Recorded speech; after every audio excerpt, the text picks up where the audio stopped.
Assalamualaikum warahmatullahi wabarakatuh. Salam dan bahagia untuk teman-teman PPG calon guru tahun 2024.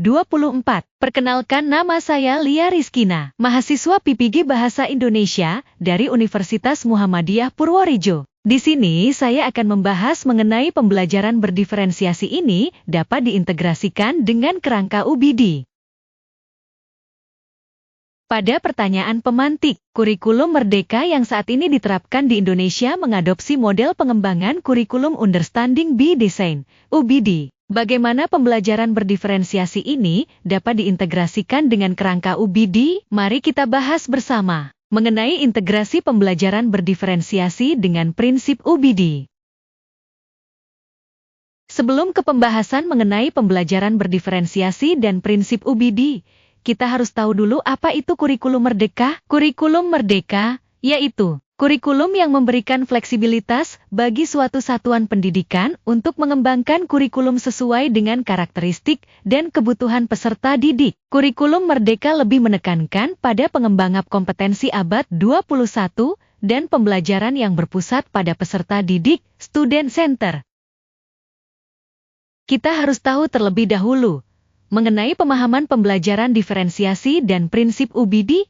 Prinsip UBD ialah suatu prinsip pembelajaran yang memuat rancangan pembelajarannya dimulai dari akhir, yaitu menentukan tujuan pembelajaran yang ingin dicapai, kemudian merancang asesmen, dan menentukan kegiatan pembelajaran yang mencapai tujuan.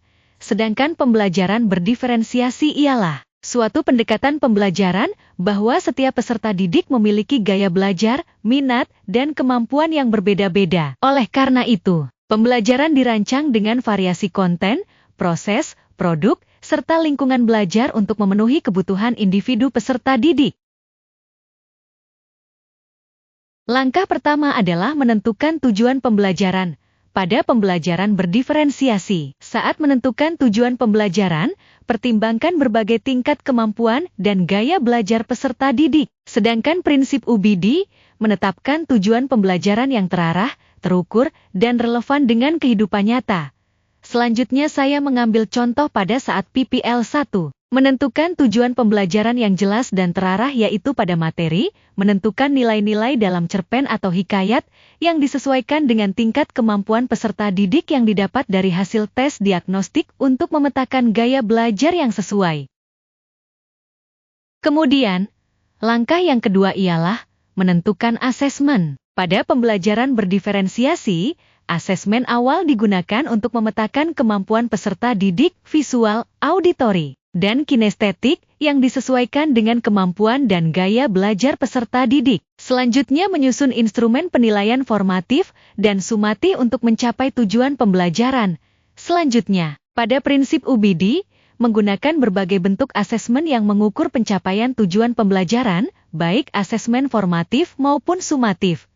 Lalu, saya mengambil contoh pada saat PPL 1.